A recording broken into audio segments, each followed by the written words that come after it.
નમસ્કાર મિત્રો, આજે સીધો ને સટના આ એપિસોડમાં આપણે રાહુલ ગાંધીએ જે ધડાકો કર્યો છે કે હરિયાણાની આખી સરકાર, હરિયાણાની ભાજપ સરકાર એ આખી ચોરીની સરકાર છે અને બિહારમાં પણ ઇલેક્શન કમિશન અને ભારતીય જનતા પાર્ટી સાથે મળીને પ્રાઇમ મિનિસ્ટર નરેન્દ્ર મોદી અને હોમ મિનિસ્ટર અમિત શાહના નેજા હેઠળ એ બિહાર જીતવા માંગે છે બનાવટી વોટથી અથવા તો વોટના ઉમેરણથી અથવા તો જે લોકો વિપક્ષોના ટેકેદાર છે એમના વોટ કઈ રીતે કાપી શકાય એને માટે.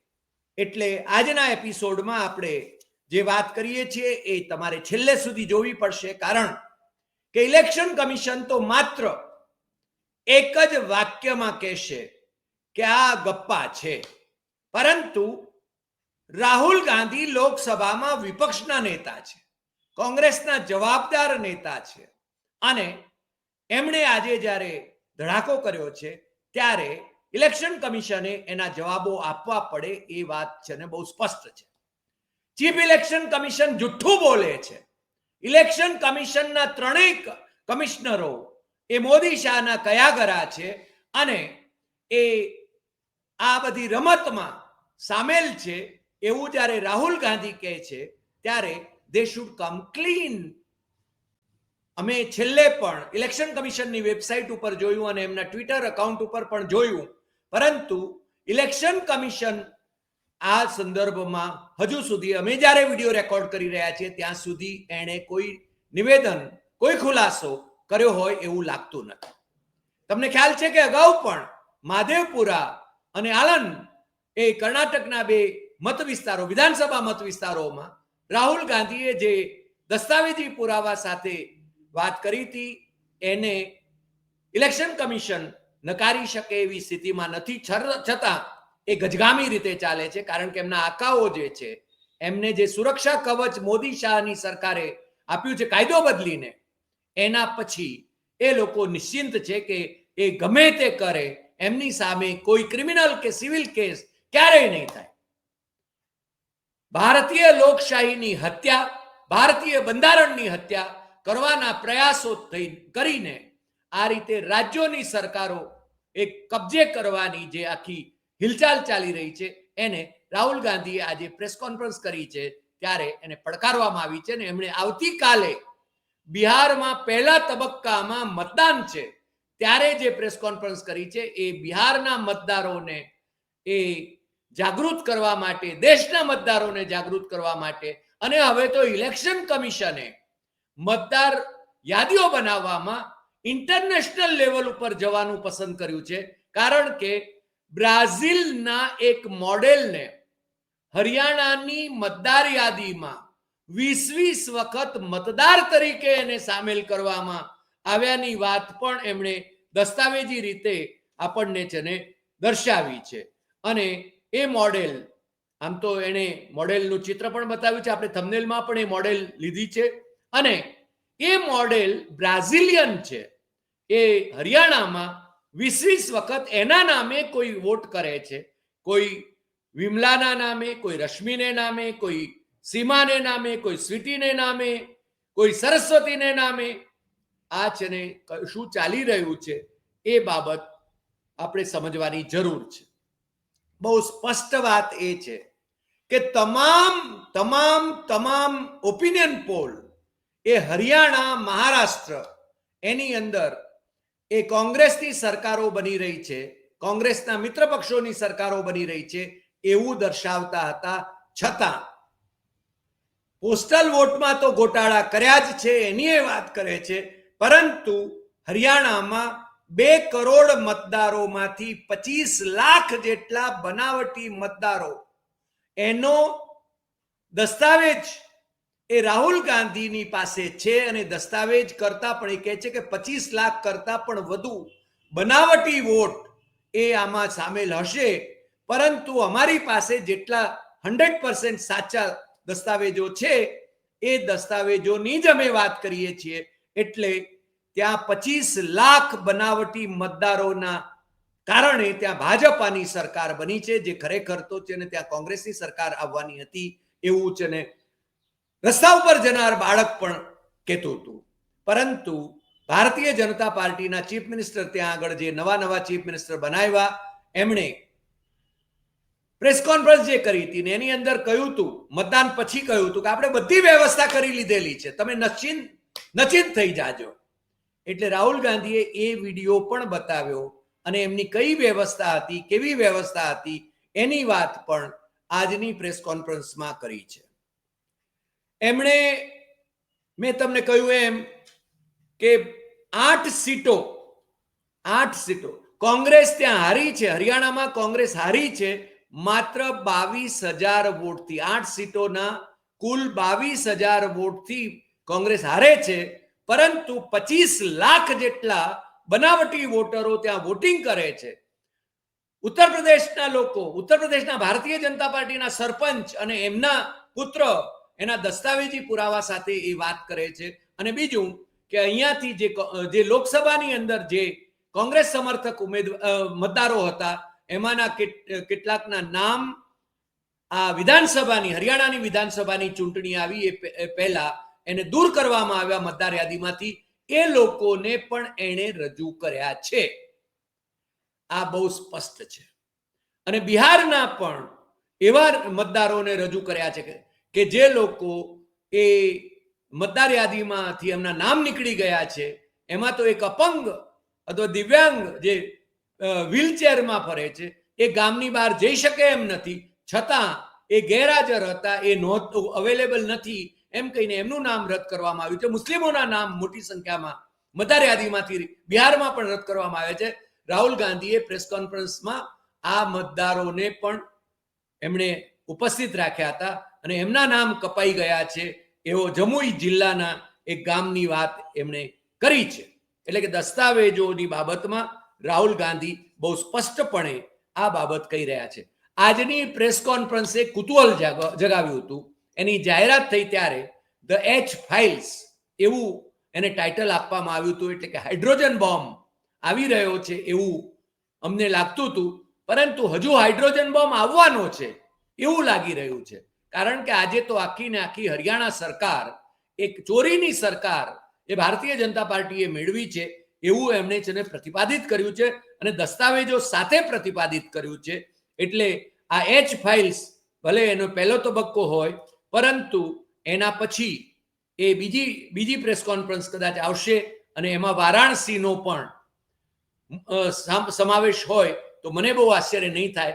કારણ કે તમને ખબર છે કે નરેન્દ્ર મોદી વારાણસીથી ચૂંટણી લડી રહ્યા હતા અને 5-6 રાઉન્ડમાં, પહેલા 5-6 રાઉન્ડમાં તો એ પાછળ ચાલી રહ્યા હતા અને પછી છે ને એકાએક મતગણતરી રોકી દેવામાં આવી હતી અને મીડિયાના લોકોને બહાર કાઢી મૂકવામાં આવ્યા હતા અને પછી કંઈક વ્યવસ્થા કરી દેવામાં આવી અને પછી છે ને મતગણતરી શરૂ કરવામાં આવી હતી અને પછી એ જીત્યા હતા. પરંતુ એ ગઈ વખતે એટલે કે 2019માં જેટલી સરસાઈથી જીત્યા હતા એની સરખામણીમાં આ વખતે સાવ ક્ષુલ્લક સરસાઈથી એ જીત્યા. એટલે માંડ જીત્યા છે.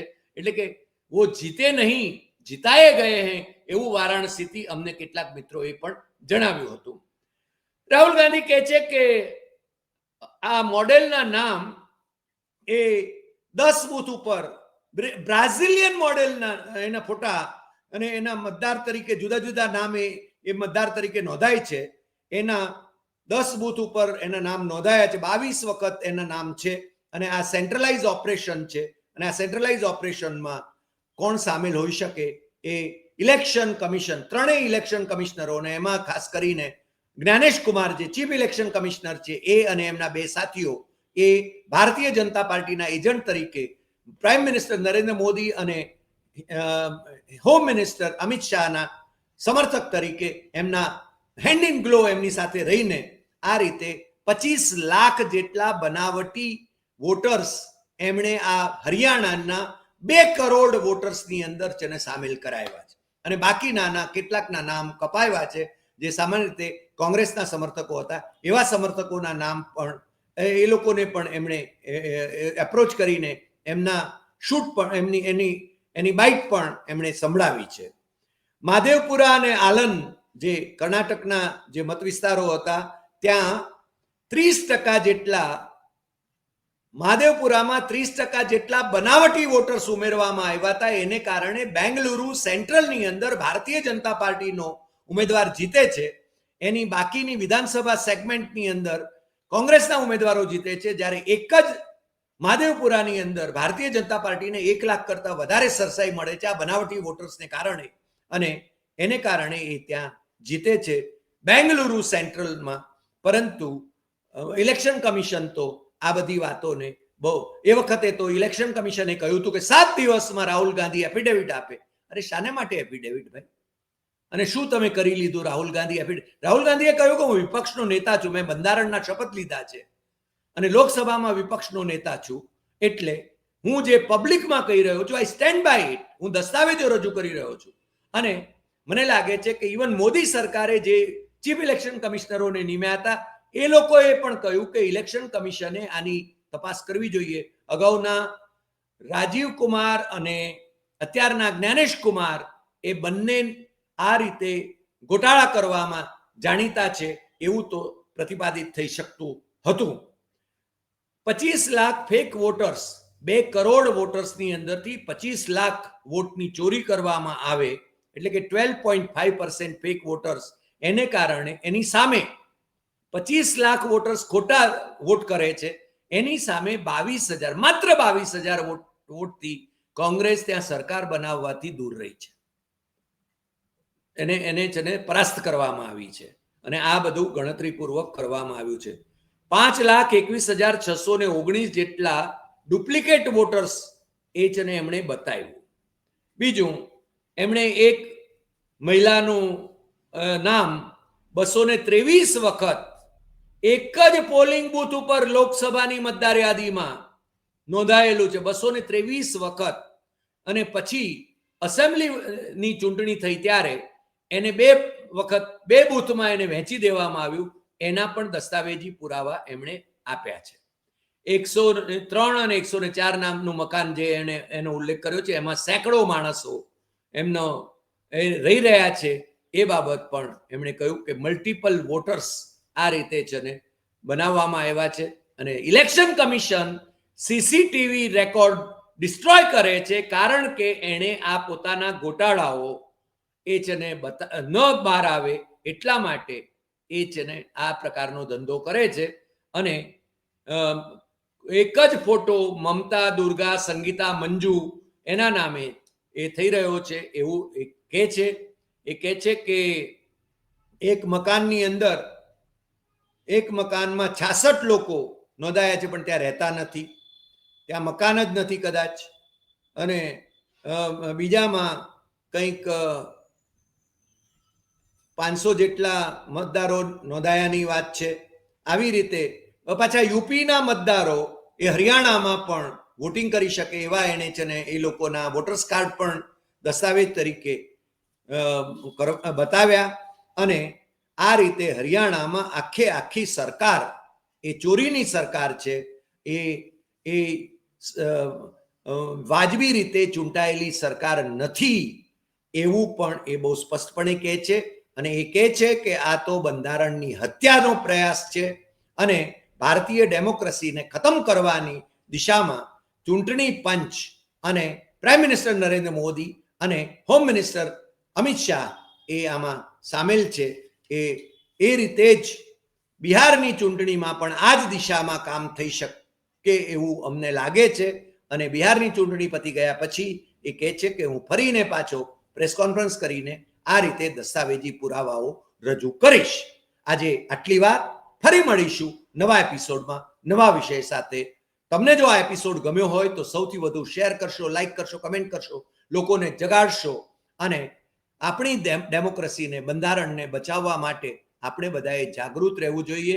એ વાત આપણે છે ને બધાએ સમજવાની જરૂર છે. આ છે ને સામૂહિક હત્યાકાંડ કરતા પણ વધારે ભયંકર રીતે લોકશાહીની હત્યા કરવાની નું જે ષડયંત્ર ભારતીય જનતા પાર્ટીના કેન્દ્રીય સત્તાધીશો અને ઇલેક્શન કમિશન કરે છે અને રાજ્ય સરકારો ગપચાવે છે, એ વિશે મને લાગે છે દુનિયા આખીમાં ભારતની છબી એ ખરડાય એ સ્વાભાવિક છે. નમસ્કાર.